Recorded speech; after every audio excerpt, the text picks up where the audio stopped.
जय हिंद मेरे प्यारे दोस्तों। आज है 16 दिसंबर 2024 और आज के जितने भी महत्वपूर्ण करंट अफेयर्स होंगी और स्टैटिक जीके होंगे वो सभी हम इस वीडियो में डिस्कस करेंगे। तो आइए शुरू करते हैं आज का महत्वपूर्ण current affairs with static GK. तो पहला प्रश्न है, महिला विश्व कप फुटबॉल 2027 की मेजबानी कौन करेगा? तो ब्राजील करेगा महिला विश्व कप फुटबॉल 2027 की मेजबानी। अब ब्राजील करेगा तो ब्राजील की कैपिटल क्या है? ब्रासिलिया। ब्राजील के प्रेसिडेंट कौन है? लूला डा सिल्वा। और ब्राजील की करेंसी क्या है? तो रियाल है ब्राजील की करेंसी। दोस्तों मैं फिर से एक बार रिपीट कर दे रहा हूं कि ब्राजील की राजधानी क्या है? ब्रासिलिया। ब्राजील के राष्ट्रपति कौन है? लूला डा सिल्वा। और ब्राजील की मुद्रा क्या है? तो रियाल है दोस्तों। और विश्व महिला फुटबॉल कप 2027 की मेजबानी ब्राजील करेगा दोस्तों।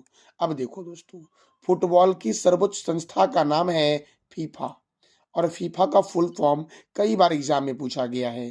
Federation international D football association FIFA का फुल फॉर्म है और फीफा का हेडक्वार्टर है स्विट्जरलैंड के ज्यूरिख में। दोस्तों फीफा की स्थापना कब हुई? तो 21 मई 1904 को फीफा की स्थापना हुई। और फीफा के प्रेसिडेंट कौन है? तो गियानी इन्फेंटिनो है फीफा के वर्तमान में प्रेसिडेंट। दोस्तों फुटबॉल की शुरुआत हुई इंग्लैंड में। फुटबॉल का पहला क्लब था शेफील्ड फुटबॉल क्लब, जिसकी स्थापना 1857 में हुई थी। भारत का पहला क्लब था डलहौजी क्लब। दोस्तों अच्छा, प्रथम फुटबॉल वर्ल्ड कप कब हुआ? 1930 में। कहाँ हुआ? उरुग्वे में हुआ। और विजेता कौन था? उरुग्वे। और उपविजेता कौन था? तो अर्जेंटीना था। ब्रिटिशों द्वारा भारत में फुटबॉल की शुरुआत 1848 में की गई। फीफा वर्ल्ड कप 2022 का आयोजन कहाँ हुआ था? कतर में। और विजेता कौन था? अर्जेंटीना। और उपविजेता कौन था? तो फ्रांस। दोस्तों अच्छा, फीफा वर्ल्ड कप 2018 की मेजबानी दोस्तों किसने की थी? तो रूस ने। और विजेता कौन था? फ्रांस। उपविजेता कौन था? क्रोएशिया। फुटबॉल में खिलाड़ी होते हैं 11। फुटबॉल ग्राउंड की लंबाई होती है 91 से 120 मीटर और चौड़ाई होती है 41 से 91 मीटर। दोस्तों फुटबॉल में दोस्तों समय कितना मिलता है? तो 90 मिनट मेरे प्यारे लाल एवं लालियो। अगला प्रश्न है, 34वां व्यास सम्मान 2024 किसे दिया गया है? तो सूर्यवाला को दिया गया है 34वां व्यास सम्मान 2024। पुष्पा भारती को 32वां व्यास सम्मान दिया गया। ज्ञान चतुर्वेदी को दोस्तों देखो, सूर्यवाला को 34वां दिया गया, पुष्पा भारती को दिया गया 33वां। दोस्तों कौन से नंबर का दिया गया? 33वां। 32वां दिया गया ज्ञान चतुर्वेदी को और 31वां दिया गया असगर बजाहत को। दोस्तों तो याद रखना 34वां व्यास सम्मान दिया गया सूर्यवाला को मेरे प्यारे दोस्तों। अब देखो दोस्तों, 30वां व्यास सम्मान प्रोफेसर शरद पगारे को दिया गया उपन्यास पाटलिपुत्र की सामग्री के लिए। दोस्तों 31वां व्यास सम्मान दिया गया असगर बजाहत को, इनकी नाटक थी महावली। 32वां ज्ञान दोस्तों 32वां किसे दिया गया व्यास सम्मान? तो 32वां व्यास सम्मान दिया गया ज्ञान चतुर्वेदी को, इनकी कृति थी पागल खाना। 33वां व्यास सम्मान दिया गया पुष्पा भारती को, इनकी रचना है यादें यादें और यादें। और 34वां 2024 में दिया गया है सूर्यवाला को, इनकी रचना है कौन देश की वासी वेणु की डायरी। दोस्तों कौन देश की वासी वेणु की डायरी को दिया गया है 34वां व्यास सम्मान 2024। तो व्यास सम्मान की शुरुआत हुई थी 1991 में। व्यास सम्मान देता कौन है? तो के बिरला फाउंडेशन देता। तो यहाँ दोस्तों फाउंडेशन दोस्तों छूट गया है, तो सही से कर लेना फाउंडेशन। तो कौन देता है व्यास सम्मान दोस्तों? तो के बिरला फाउंडेशन देता है। इसमें 4 लाख रुपए की राशि दी जाती है और एक प्रशस्ति पत्र मिलता है। देखो ज्ञानपीठ पुरस्कार जो है ये भी साहित्य के क्षेत्र में ही दिया जाता है। तो ज्ञानपीठ पुरस्कार जो है ये सबसे बड़ा सम्मान है साहित्य के क्षेत्र में। और उसके बाद दूसरा सबसे बड़ा सम्मान है व्यास सम्मान। तो सर्वप्रथम व्यास सम्मान किसे दिया गया था? रामविलास शर्मा को दिया गया था प्रथम व्यास सम्मान 1991 में दोस्तों। तो कई बार पूछा गया है कि निम्नलिखित में से कौन सा पुरस्कार के बिरला फाउंडेशन देता है? तो क्या बोलोगे आप? व्यास सम्मान देता है के बिरला फाउंडेशन दोस्तों, और सरस्वती सम्मान भी के बिरला फाउंडेशन ही देता है, याद रखना मेरे प्यारे दोस्तों। अच्छा दोस्तों, अगला प्रश्न हमारा है, सबसे कम उम्र के विश्व शतरंज चैंपियन कौन बने हैं? तो डी गुकेश बने हैं सबसे कम उम्र के विश्व शतरंज चैंपियन। और दोस्तों, डी गुकेश का जन्म 29 मई 2006 को तमिलनाडु के चेन्नई में हुआ था, और चेन्नई में है चमरा अनुसंधान संस्थान मेरे प्यारे दोस्तों। अगला प्रश्न हमारा है, राष्ट्रीय घोड़ा दिवस कब मनाया गया है? तो 13 दिसंबर को मनाया जाता है राष्ट्रीय घोड़ा दिवस। राष्ट्रीय घोड़ा दिवस कब मनाया जाता है? तो क्या बोलोगे मेरे प्यारे दोस्तों आप कि 13 दिसंबर को मनाया जाता है राष्ट्रीय घोड़ा दिवस मेरे प्यारे दोस्तों। दोस्तों, अब दिसंबर महीने में अब तक कौन कौन से महत्वपूर्ण दिवस मनाए गए हैं? तो देखो दोस्तों, विश्व एड्स दिवस 1 दिसंबर को मनाया गया है। विश्व एड्स दिवस कब मनाया गया है? तो क्या बोलोगे आप? 1 दिसंबर को मनाया गया है। बीएसएफ स्थापना दिवस कब मनाया गया? 1 दिसंबर को। अच्छा, अंतर्राष्ट्रीय गुलामी उन्मूलन दिवस कब मनाया गया? 2 दिसंबर को। विश्व कंप्यूटर साक्षरता दिवस 2 दिसंबर। राष्ट्रीय प्रदूषण नियंत्रण दिवस 2 दिसंबर। अंतर्राष्ट्रीय विकलांग दिवस 3 दिसंबर को मनाया गया है। अच्छा मेरे प्यारे दोस्तों, ये जो विश्व एड्स दिवस मनाया गया है 2024 में, इसका थीम क्या था? थीम दोस्तों बहुत ही महत्वपूर्ण होता है। लगभग दोस्तों जब भी एग्जाम में पूछे जाते हैं तो दिवस का थीम ही पूछा जाता है। कुछ महत्वपूर्ण दिवस है, जैसे कि विश्व एड्स दिवस दोस्तों, ये 1 दिसंबर को मनाया गया। तो इस बार का थीम क्या था विश्व एड्स दिवस का? तो ये आप बता दो कमेंट बॉक्स में। भारतीय नौसेना दिवस मनाया गया 4 दिसंबर को। विश्व मृदा दिवस मनाया गया 5 दिसंबर को। अंतर्राष्ट्रीय चीता दिवस मनाया गया 4 दिसंबर को। अंतर्राष्ट्रीय स्वयं सेवक दिवस मनाया गया 5 दिसंबर को। महापरिनिर्वाण दिवस 6 दिसंबर। सशस्त्र सेना झंडा दिवस 7 दिसंबर को मनाया गया है। अच्छा, अंतर्राष्ट्रीय भ्रष्टाचार विरोधी दिवस 9 दिसंबर। विश्व मानवाधिकार दिवस 10 दिसंबर। अंतर्राष्ट्रीय पर्वतीय दिवस 11 दिसंबर। 78वां यूनिसेफ स्थापना दिवस 11 दिसंबर। राष्ट्रीय ऊर्जा संरक्षण दिवस 14 दिसंबर को मनाया गया है। अगला प्रश्न है दोस्तों, एक वर्ष में 4 वनडे शतक लगाने वाली पहली महिला क्रिकेटर कौन बनी है? तो स्मृति मंधाना बनी है दोस्तों।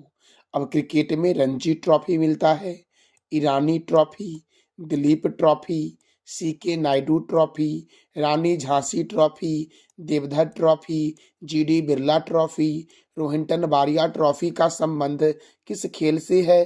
तो क्या बोलोगे आप दोस्तों? क्रिकेट से है। अगला प्रश्न है, यस बैंक के कार्यकारी निर्देशक कौन बने हैं?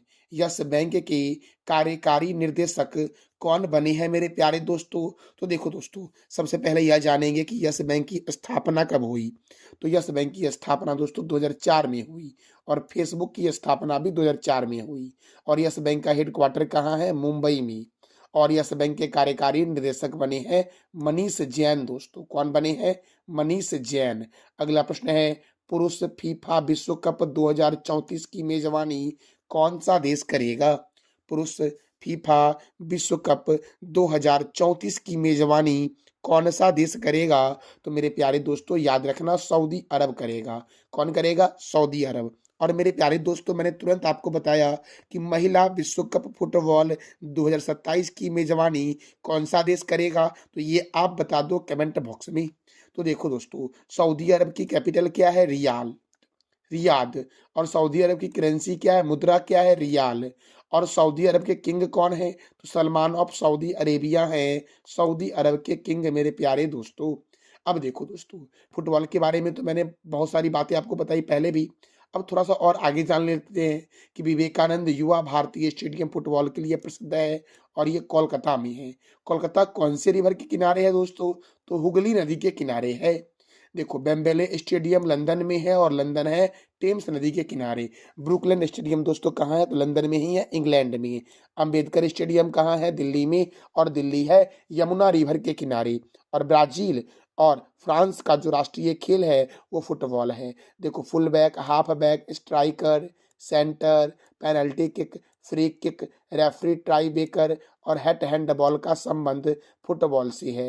Rovers cup, Durand cup, Santosh trophy, Subroto cup, Ashutosh Mukherjee shield cup, BC Roy cup, Colombo cup और मडेका कप का संबंध किस खेल से है, तो फुटबॉल से है मेरे प्यारे दोस्तों। अगला प्रश्न है, new Bharat Modi vision and development पुरस्कार के लेखक कौन हैं? New Bharat Modi wisdom and development पुस्तक के लेखक कौन हैं? तो गजेंद्र सिंह शेखावत के द्वारा लिखा गया है new Bharat Modi wisdom and vision and development दोस्तों। New Bharat Modi vision and development दोस्तों किसने लिखा है, तो गजेंद्र सिंह शेखावत ने लिखा है। अगला प्रश्न है, किस राज्य में एशिया का पहला जियो साइंस म्यूजियम बना है, तो मध्य प्रदेश में बना है। और मध्य प्रदेश में कहाँ बना है, तो ग्वालियर में बना है एशिया का पहला जियो साइंस म्यूजियम मेरे प्यारे दोस्तों। अब देखो मध्य प्रदेश के मुख्यमंत्री और राज्यपाल के बारे में आप बता दो कमेंट बॉक्स में, और राज्यसभा और लोकसभा के बारे में बता दो। कान्हा किसली राष्ट्रीय उद्यान, माधव राष्ट्रीय उद्यान, वन विहार राष्ट्रीय उद्यान, सतपुरा राष्ट्रीय उद्यान, वादवगढ़ राष्ट्रीय उद्यान, ओंकारेश्वर राष्ट्रीय उद्यान, डायनासोर राष्ट्रीय उद्यान, कूनो राष्ट्रीय उद्यान, पन्ना बाघ रिजर्व, पेंच बाघ रिजर्व, पंचमढ़ी अभ्यारण्य, गांधी सागर वन्य जीव अभ्यारण्य, नरसिंहगढ़ वन्य जीव अभ्यारण्य, सरदारपुर वन्य जीव अभ्यारण्य, राष्ट्रीय चंबल वन्य जीव अभ्यारण्य कहाँ है, मध्य प्रदेश में। राजा भोज अंतर्राष्ट्रीय हवाई अड्डा भोपाल में है। देवी अहिल्याबाई होलकर अंतर्राष्ट्रीय हवाई अड्डा इंदौर में है। सोया प्रदेश और टाइगर स्टेट के नाम से जानते हैं मध्य प्रदेश को। और मध्य प्रदेश के पड़ोसी में उत्तर प्रदेश, महाराष्ट्र, छत्तीसगढ़, राजस्थान और गुजरात है। सांची का स्तूप जिसे अशोक ने बनवाया था ये भी मध्य प्रदेश में है। और भीम बेटिका की गुफा दोस्तों चित्रकारी के लिए प्रसिद्ध है और कहाँ है, तो मध्य प्रदेश में है दोस्तों। अगला प्रश्न है, 10वीं विश्व आयुर्वेद कांग्रेस एवं आरोग्य एक्सपो का आयोजन कहाँ किया गया है? 10वीं विश्व आयुर्वेद कांग्रेस एवं आरोग्य एक्सपो का आयोजन मेरे प्यारे दोस्तों देहरादून में किया गया है। और देहरादून आपको पता ही है कि उत्तराखंड की राजधानी है।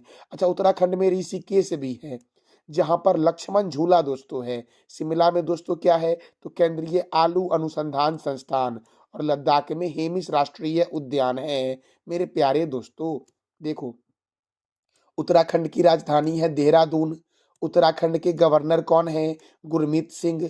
यहाँ के मुख्यमंत्री हैं पुष्कर सिंह धामी। और यहाँ पर राज्यसभा 3 है और लोकसभा 5 है। गंगोत्री राष्ट्रीय उद्यान, नंदा देवी राष्ट्रीय उद्यान, फूलों की घाटी राष्ट्रीय उद्यान और राजाजी राष्ट्रीय उद्यान उत्तराखंड में ही है मेरे प्यारे दोस्तों। मेरे प्यारे दोस्तों देखो उत्तराखंड की सीमा हिमाचल प्रदेश से लगती है, हरियाणा से लगती है, उत्तर प्रदेश से लगती है और 2 देश नेपाल और चाइना से भी लगती है उत्तराखंड की सीमा दोस्तों। गंगा नदी जो है ये उत्तराखंड के ही गंगोत्री ग्लेशियर से निकलती है और बंगाल की खाड़ी में गिर जाती है। तो आप बता दो दोस्तों कमेंट बॉक्स में कि गंगा नदी को बांग्लादेश में किस नाम से जानते हैं। इसका जवाब दोस्तों दे दो आप कमेंट बॉक्स के सेशन में।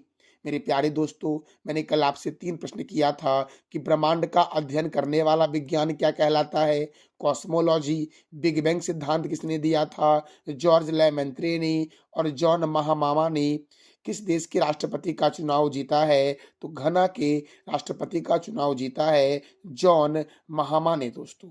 आज का आपका 3 प्रश्न है, कमलांग बाग रिजर्व कहाँ है, अंतर्राष्ट्रीय चीता दिवस कब मनाया गया है और जापान के प्रधानमंत्री कौन है?